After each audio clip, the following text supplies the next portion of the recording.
출애굽기 27장 20절과 21절 한 목소리로 같이 읽습니다.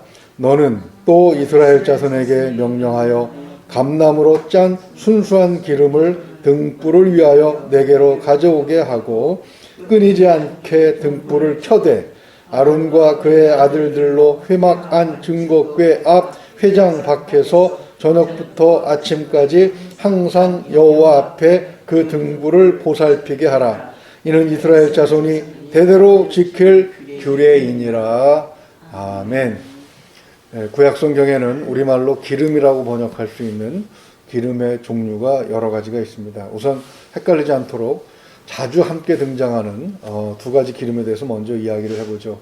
이미 살펴봤습니다만 25장 6절로 돌아가 보면 등유와 관유에 드는 향료와 분향할 향을 만들 향품과 이렇게 말씀하고 있죠. 여기에 등유와 관유가 나오는데 둘 다 감나물 열매를 짠 기름을 통해서 만드는 그런 기름입니다. 오늘 본문 20절을 보게 되면 감나무로 짠 순수한 기름, 그 기름으로 만드는데 등유는 불을 켜거나 그다음에 요리를 하는 데 쓰는 것이고 관유는 그 감람유에다 다양한 향을 섞어서 그 향내가 나도록 여기저기 바르는 데 사용하고 또 그 왕을 세울 때 선지자를 세울 때 대제사장을 세울 때 그때 이제 그 머리에 바르는 기름으로 쓰는 것이죠. 참고로 우리말 성경에는 두 가지 더 분별해야 될 기름이 있습니다. 첫째는 희생의 기름입니다. 가축을 제물로 드릴 때 양이나 염소 혹은 소나 송아지 같은 경우를 보게 되면 안에 내장에 껴있는 기름이 있죠. 바로 그 기름을 의미하고요. 둘째는 기름진 땅이라는 그런 표현이 나옵니다. 젖과 꿀이 흐르는 땅이라고 표현하기도 하지만 바로 농사가 잘 되는 비옥한 땅의 상태를 말할 때 기름지다라고 그렇게 우리가 번역을 합니다. 그러나 문맥을 잘 살펴보면 헷갈리지 않고 바로바로 분별하고 이해할 수가 있죠. 다시 본문의 등유로 들어가게 되면 고대 이스라엘에서는 불순물이 제거된 순수한 이 감람유는 주로 음식을 만드는 데 썼다고 그래요. 그래서 곡식을 가늘게 이렇게 빻아서 그것으로 빵을 만들 때 이제 기름을 섞거나 또 구울 때 기름을 발라서 섞지요. 소제를 드릴 때도 이 기름, 순수한 기름으로 빵을 만들어서 태워드리는 그런 제사가 있습니다. 그리고 불순물이 섞인 저가형 저질 기름은 주로 일반 가정에서 등불을 켜는데 사용합니다. 불순물이 많이 섞였으니까 그만큼 저렴하겠죠. 그래서 가난한 집이나 이런 데서는 불순물이 섞인 것으로 불을 켜게 되는데 고대에는 뭐 불을 켜고 우리처럼 그렇게 환하게 불을 켜고 살 이유가 별로 없었으니까 그저 행동하는데 지장만 없으면 됐으니까 아주 약한 불이라도 그렇게 해서 저렴하게 사용했던 것 같습니다. 그런데 오늘 본문을 보게 되면 성막에 불을 켜는데 사용되는 것은 순수한 기름이었습니다. 불순물이 없는 순수한 기름은 그만큼 밝게 빛나고 그 이름도 별로 나지 않겠지요. 이렇게 순수한 기름을 항상 준비하고 끊이지 않게 불을 켜라는 이 명령은 어떤 영적인 의미가 있는 것인가? 또 이 의미는 오늘 신약시대를 살아가는 우리들에게 어떤 의미가 있는 것이겠습니까? 첫째로 생각해 볼 수 있는 것은 그 등불용 기름, 성막에서 사용하는 등불용 기름은 순수해야 된다는 점입니다. 순수한 기름을 생각해 볼 때 왜 기름에 불순물이 섞이는 것인가? 라는 것도 한번 생각을 해보고 거기서부터 우리의 질문에 해답을 찾아가야 할 것 같습니다. 첫 번째로 생각해 볼 수 있는 것은 불을 밝히는 이 하나님의 영으로서의 의미가 있다는 것이죠. 스가랴서 4장 2절을 보게 되면 천사가 잠든 스가랴 선지자를 깨워서 환상 중에 이 성수에서 보는 등잔 같은 금으로 된 등대를 보게 합니다. 특별히 스가랴는 3절을 보게 되면 기름 그릇과 그릇 양쪽에 서 있는 두 감람나무를 보면서 천사에게 이것이 무엇입니까? 라고 질문을 하죠. 천사는 6절에서 이렇게 대답을 합니다. 그가 내게 대답하여 이르되 여호와께서 스룹바벨에게 하신 말씀이 이러하니라. 만군의 여호와께서 말씀하시되 이는 힘으로 되지 아니하며 능력으로 되지 아니하고 오직 나의 영으로 되느니라. 옛날 성경에서 신으로 되느니라 이렇게 말씀하셨죠. 즉 등유는 하나님의 영, 그러니까 성령을 말씀하시는 것이죠. 이 성령께서는 타는 불의 모습으로 임하시기도 했습니다. 하나님의 산 호렙에서 출애굽기 3장 3절과 4절을 보게 되면 불이 붙었으나 타지 않는 그 떨기나무 가운데서 모세를 부르셨죠.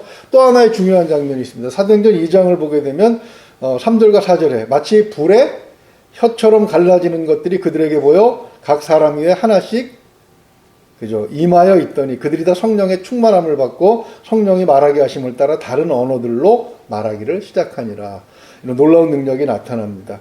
그렇게 성령의 불이 붙어버린 제자들은 그대로 예루살렘 저자거리로 뛰쳐나가서 복음을 전파하기 시작합니다. 어두움 가운데서 영적으로 무지한 가운데 방황하던 무리들이 그 빛을 보고 어때요? 하루에 3,000명씩 주님 앞으로 나왔다. 이렇게 성경은 기록하고 있습니다. 주님은 마태복음 5장 14절에서 너희는 세상의 빛이라고 하셨습니다. 아무나 빛을 낼 수는 없습니다. 성령께서 능력을 공급하실 때만, 성령의 기름 부음이 있을 때만 산 위에 동네도 찾아내는 그런 밝은 불이 켜지게 되는 것이죠. 두 번째로 생각해 볼 수 있는 것은 오직 하나님의 영으로 밝히는 불만이, 순수한 기름, 오직 하나님의 영으로 밝히는 불만이 사용되었다 그런 얘기입니다. 성전 등불을 켜는데 사용된 감람유는 순수해야 된다고 말씀했습니다.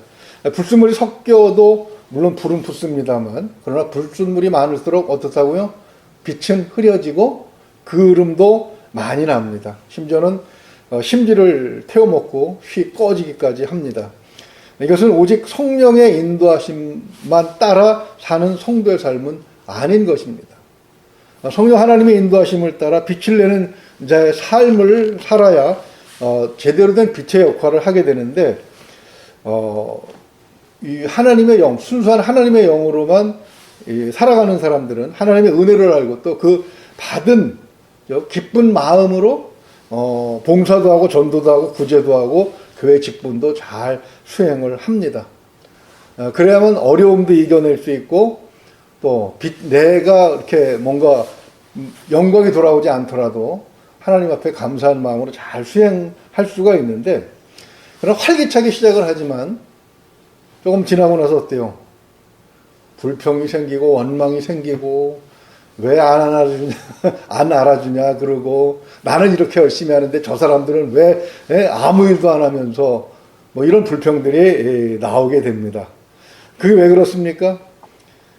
중고등부 부장을 하면서도 보았고 또 교육 목사가 되어 섬길 때도 그런 성도들 때문에 곤란한 적이 많았는데 연초에 그 교사로 임명을 받으면 굉장히 열심히 일하는 것 같습니다. 근데 한 중간쯤 가면 성만이 안 나타나요. 아이들도 이렇게 맡아서 가르치다가 한 주 안 나오고 무슨 일이 있어서 안 나오나 보다. 근데 뭐 2, 3주, 3, 4주 계속 안 나오다 결국은 안 하고 마는 그런 사람들이 많습니다.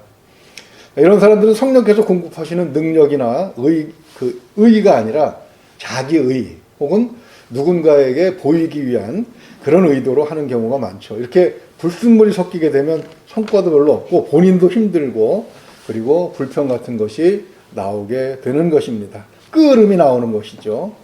교회 일이든 사회 일이든 뭐 가정에서 역할이든 오직 성령 한 분의 인도하심 속에서 자신의 역할을 감당할 때 그때 오래 갈 수 있고 어려움도 참을 수 있고 또 지속적으로 행할 수도 있게 되고 비로소 하나님께서 그 제공하시는 허락하시는 그런 열매들도 만날 수가 있는 것이죠. 하나님의 영이 끊어지면 어떻게 됩니까? 결국 성도의 삶에 불도 꺼지게 되겠죠. 이미 살펴본 25장 31절 이하에서는 등대 제작법이 기록되어 있습니다. 제작 도면에는 기름을 담는 잔이 언급되고 있죠. 이 기름이 얼마나 남았는지를 확인하려면 이 잔을 항상 살펴보아야 됩니다. 기름이 부족하거나 이미 바닥이 났는데 그걸 모른다면 불은 꺼지게 되겠죠. 확인하게 되면 신속하게 기름을 공급해야 됩니다. 왜 기름이 소진이 됩니까? 불이 계속 타기 때문에 기름은 소진이 될 수밖에 없습니다. 이 말씀 무슨 얘기냐면 성령이 항상 성령 강림을 받고 성령 충만함을 입었다고 해도 그 상태가 영원히 유지되지는 않는다는 것입니다. 베드로를 보더라도 성령 충만함을 받고 얼마나 놀라운 능력들을 행했습니까? 그런데 사도 바울에게 이렇게 또 지적을 받는 그런 실수를 범하기도 합니다. 바로 그것은 성령 충만이 항상 계속되는 것은 아니고 사용하기 때문에, 기름을 사용하기 때문에 기름이 떨어지는 것처럼 우리가 성령으로 열심히 살아갈 때에 계속 성령의 충만함을 채워지지 않으면 그렇게 불이 꺼질 수도 있다는 것입니다. 불을 환하게 켜면 켤수록 어때요? 기름이 빨리 닳습니다. 그래서 열심히 일하고 더 막 큰 일을 하고 하는 사람일수록 더 많이 무릎을 꿇어야 되고 더 많이 엎드려야 되는데 너무 일에 바쁘다 보니까 어때요? 오히려 말씀을 보는 시간도 줄고 기도하는 시간도 줄어들더라고요. 그래서 그냥 뭐 부족한 사람, 모자란 사람이 그냥 근근히 이어가면서 문제도 별로 일으키지도 않고 큰 어떤 결과도 안 나타나고 그런 경우가 대부분이겠지만 큰 일을 하고 많은 일을 하신 분들이 어느 날 갑자기 푹 쓰러져요. 그러면서 심지어는 사회에 그 신문에 불미스러운 일로 등장하기도 하는데 바로 그 이유가 기름이 소진, 너무 밝은 빛을 비치다가 그만 기름이 소멸된 것을 잊어버린 것이죠. 또 자기의 환한 불에 자기가 도취되는 경우도 있습니다. 마치 자기의 능력으로 불을 피우는 것처럼 그렇게 착각을 하는 경우도 제가 본 적이 있습니다. 우리는 은혜를 받으면 죽기 살기로 달려드는 경향이 있습니다. 그러다 보니까 너무 바빠서 또 너무 신이 나서 그만 내면에 있는 우리의 그 성령의 잔, 성령께서 고여있는 잔, 성령을 채워놓은 그 잔이 얼마나 비었는지 얼마나 또 남았는지를 확인할 기회조차 갖지 못하는 경우가 많죠. 그냥 한번 흘낏만 쳐다봐도 얼마 안 남았네, 기름 채워야지 라고 생각할 수 있는데 그럴 기회도 못 잡는 경우가 너무나도 많다는 것입니다. 신앙생활에 열심히 하는 것 좋지요. 또 사회생활도 열심히 해야 됩니다. 그러나 항상 돌아와서 무엇을 확인해야 됩니까? 내 안에 성령께서 충만하게 역사하고 계신지 아니면 고갈이 되어가고 있는지 그것을 항상 확인해야 되는 것이죠. 그렇지 않으면 영적으로 탈진하게 된다고 하죠. 귀신도 쫓아내고 병도 고치고 열심히 하나님을 했는데 하나님의 일을 했는데 나중에 주님 앞에 섰더니 나는 너를 모른다 이러면 얼마나 억울하겠습니까? 사실 한석봉 목친이 아닌 다음에야 불이 꺼진 다음에 누가 무슨 일을 올바로 할 수 있겠습니까? 기껏 하나님의 일을 한다고 하면서 무엇을 드러내요? 자기 의를 드러내는 경우, 또 자기 자랑하는데 하나님의 영광을 가려버리는 그런 일도 하게 되는 겁니다. 왜요? 성령이 밝히는 그 밝은 불이 아니기 때문에 오히려 어두움보다 더 짙은 어둠에 빠져 들어가게 되는 것이죠. 그러다 보니까 하나님의 영광만 가릴 뿐만이 아니라 영혼을 구원하는 것이 아니라 오히려 영혼을 쫓아내는 경우도 많이 봤습니다. 그래서 열심히 오히려 어떻다고 그래요? 열심히 오히려 하나님의 일을 방해하는 그런 일들이 바로 성령의 기름 부음 속에서 일을 하지 않고 인간의 욕망, 욕심으로 불순물이 잔뜩 섞여서 하거나 아니면 기름이 다 떨어졌는데도 하는 그런 경우에 나타나는 현상인 것이죠. 하나님께서는 아론과 그의 아들들에게 끊이지 않고 등불을 켜는 임무를 맡기셨습니다. 왜 그들이 맡았습니까? 해답은 28장 1절에 그대로 나옵니다. 28장 1절만 한번 읽어볼까요? 너는 이스라엘 자손 중 내 형 아론과 그의 아들들 곧 아론과 아론의 아들들 나답과 아비우와 엘르아살과 이다마를 그와 함께 내게로 나오게 하여 나를 섬기는 제사장 직분을 행하게 하되. 왜 20절에서 아론과 그의 아들들에게 맡겼습니까? 제사장이기 때문에. 그죠? 그들이 제사장이 될 것이기 때문에 그들에게 맡긴 것. 즉, 이 일은 제사장이 해야 되는 일이라는 것입니다. 주님은 바로 이 말씀을 가지고 너희는 세상의 빛이라 산 위에 있는 동네가 숨기지 못할 것이요. 이렇게 마태복음 5장 14절에서 말씀하셨습니다. 이 말씀은 우리가 누구와 같다? 제사장 역할을 해야 되는 사람들이다라고 말씀을 하시는 것이죠. 우리는 성령의 기름을 끊임없이 공급받아서 우리 안에 불을 켜는 그런 존재이기 때문입니다. 우리 안에 있는 불을 누가 켤 수 있겠습니까? 즉 우리가 관리를 해야 되는 것이죠. 그래서 베드로는 베드로전서 2장 9절에서 그러나 너희는 택하신 족속이요 왕 같은 제사장들이요 거룩한 나라의 그의 소유가 된 백성이니 이는 너희를 어두운 데서 불러내어 그의 기이한 빛에 들어가게 하시니에 아름다운 덕을 선포하게 하려 하심이라 이렇게 말씀을 하시는 것입니다. 그리고 빛이 되면은 주로 어디를 밝혀야 됩니까? 우리는 환한 곳, 밝은 곳, 높은 곳 이런 곳에 있고 싶어 하지만 주님은 어디로 가셨어요? 소외된 곳, 버림받은 자들, 병자들을 찾아가셔서 그들을 안아주셨지 않습니까? 그 불의, 등불의 임무는 어두운 곳을 밝히는 것이죠. 불을 켜서 그 백박 같은 거 있죠? 곡식을 재는 말 아래 두지 않습니다. 등잔의 주인은 불을 켜서 어디에 둡니까? 등경 위에 두게 되어 있습니다. 그죠? 등경 위에 올라서서 비로소 등은 그 존재감을 드러내고 사명을 감당하게 되는 것이죠. 변화산상에서 주님과 함께 올랐던 베드로는 거기가 너무 좋아서 여기가 좋사오니 주님이 끌고 내려오시죠. 성령 받은 성도도 이렇게 잘못된 생각에 빠질 수 있습니다. 즉 등불은 불을 켜서 혼자서 그 빛을 즐기거나 불을 켰네 하는 자기 만족에 빠져서는 안 된다는 것입니다. 이 불을 가지고 무엇을 할 것인가, 즉 어디를 비출 것인가, 항상 이것이 우리 성도가 서 있어야 될 자리에 대한 고민이 있어야 된다고 하는 것이죠. 오늘 본문 21절을 한번 보십시오. 등불을 켜는 시간은 언제부터 언제까지입니까? 하루 종일은 아니고요. 저녁부터 아침까지입니다. 성막 안에 휘장을 보니까, 성소의 휘장을 보니까 얇은 배실로 꼰 천이 문으로 걸려 있어요. 그러면 어때요? 해가 뜨면 빛이 그 세마포를 통해서 아마 성소에 들어왔기 때문에 등잔이 필요 없을지 모르겠는데, 그렇게 저녁이 오게 되면 이제 제사장은 불을 켜고 어둠이 성소 안을 침범하지 못하도록 지켜내야 하는 것입니다. 우리가 예루살렘을 성도라고 얘기합니다. 거룩한 도시지요. 그런데 에레미야 5장 1절을 보게 되면 누가 한 사람이 없어서, 진리를 찾는 한 사람이 없어서 결국 바벨론에게 망하게 됩니다. 그러니까 진리를 찾는 한 사람이 없다는 얘기는 뭐예요?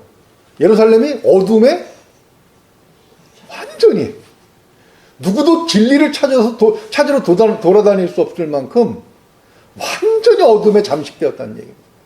무슨 얘기입니까? 제사장들이, 선지자들이 그 역할을, 빛을 발하는 역할을 전혀 하지 못했다는 거예요. 그러니까 아무도 그 진리를 찾아서 돌아다닐 수도 없었던 것이죠. 이것이 하나님의 영이 함께하지 않은 그런 도시였다는 의미입니다. 제사장들이 제 역할을 못할 때 그가 담당한 지역은 어둠에 장식되어서 결국 어떻게 됩니까? 재앙이 몰려오게 될 때 피하지 못하고 그 재앙을 한 몸으로, 온몸으로 받아서 고통을 겪을 수밖에 없는 것이죠. 더 중요한 것은 마태복음 25장에서 말씀하고 있습니다. 즉 그리스도인으로 예수 그리스도를 믿었다고 해도 지혜로운 자만이 뭐가 될 수 있습니까? 그리스도의 신부가 될 수 있습니다. 성경을 보게 되면 두렵고 떨리는 부분들이 많이 있습니다. 하나님께서 택하신 자들은 항상 구원받게 하신다고 하셨는데, 보면은 또 그죠? 미련한 다섯 처녀가 있고 슬기로운 다섯 처녀가 있습니다. 마태복음 25장 1절을 보게 되면 그때 천국은 마치 등을 들고 신랑을 맞으러 나가는 열 처녀와 같다 하리니 그 중에 다섯은 미련하고 다섯은 슬기 있는 자. 결국 궁극적으로 주님이 오셨을 때 나는 너를 모른다. 문은 닫히고 말지요. 결국 성전 뜰만 밟고 성소나 지성소는 구경도 못하고 못하는 그런 상태라고 말할 수 있는 것입니다. 이런 어리석은, 이런 허망한 결과를 보지 않기 위해서는 어떻게 해야 되느냐? 슬기로워야 된다는 얘기죠. 무엇을 슬기롭다고 그럼 얘기하느냐? 20절 한번 보십시오. 20절 보게 되면 하반절 부분에 끊이지 않게라는 말이 있습니다. 그렇죠? 그래서 21절에서는 그것을 중간쯤 보게 되면 저녁부터 아침까지 항상이라는 말로 표현을 하고 있습니다. 끊이지 않게 항상. 그리고 같은 뜻이죠. 영어에서는 똑같은 동사를 쓰고 있습니다. 불을 그 등잔이 타도록 지켜낸다는 킵이라는 동사를 같이 쓰고 있는 것을 볼 수가 있습니다. 바로 불이 꺼지지 않도록 항상 지켜내는, 기름을 항상 공급하는, 자기 자신에게 공급하는 그런 성도가 바로 슬기로운 처녀가 되어서 주님이 오실 때에 주님을 영접할 수 있는 자리에 참석할 수 있게 되는 것이죠. 평생 예수 잘 믿어놓고 막상 주님 오실 때 주님 앞에 서지 못한다면 얼마나 억울하고 안타까운 일이겠습니까? 평생 장로로 권사로 이렇게 예수 잘 믿어놓고 막상 주님 앞에 갈 때에 나는 예수 모른다 라고 하는 사람들도 굉장히 많습니다. 말씀을 정리하죠. 마태복음 7장 11절을 보게 되면 너희가 악한 자라도 좋은 것으로 자식에게 줄 줄 알거든 하물며 하늘에 계신 너희 아버지께서 구하는 자에게 좋은 것으로 주시지 않겠느냐. 그 좋은 것이 무엇입니까? 바로 하나님의 영, 성령이시죠. 우리는 항상 그 하나님 앞에 성령을 채워달라고 간구하고, 또 아무리 바쁘고 아무리 힘들어도 어려워도 우리 안에 그 잔에 성령께서 충만하게 채워져 있는지를 확인하면서 불을 꺼트리지 않는 그런 제사장으로 살기를 소망합니다. 그럴 때 비로소 우리가 주변도 옳게 인도하고 하나님께서 우리의 착한 행실을 보고 그의 하나님의 이름의 영광을 받으시는 것이죠. 이렇게 나도 밝은 길을 가고 주변도 밝히면서 하나님의 영광을 드러내는 복된 성도의 삶을 오늘도 할 수 있게 되기를 주님의 이름으로 축원을 드립니다. 기도하겠습니다. 은혜로우신 우리 아버지 하나님, 우리가 감히 하나님의 불을 밝히는, 성령을 받아서 세상의 어두운 곳을 밝히는 그런 등불의 역할, 또한 그 불을 지켜내는 제사장의 역할을 갖고 있다고 하는 사실, 우리에게 맡기셨다고 하는 사실을 확인하게 하시니 감사합니다. 하나님, 이 일을 온전히 감당하고 있는지 참 두렵기 짝이 없습니다. 그러나 기름이 계속해서 공급된다고 하면 주님께서 우리의 잔의 불을 계속 켜주실 줄로 믿습니다. 하나님, 그 불로 우리가 바른 길을 가고, 또한 우리의 불빛으로 우리 주변에 있는 가족들과 또 친지들과 함께 일하는 자들 모두가 밝은 길을 갈 수 있는, 그래서 하나님이 기뻐하시는 그런 삶을 살기를 소망합니다. 언제나 이 코로나19 같은 재앙 속에서도, 이 어둠 속에서도 길을 밝히는 교회로서, 성도로서 살아갈 수 있도록 성령께서 충만하게 역사하여 주시옵소서. 믿고 의지하오며 우리 주 예수 그리스도 이름으로 기도하옵나이다. 아멘.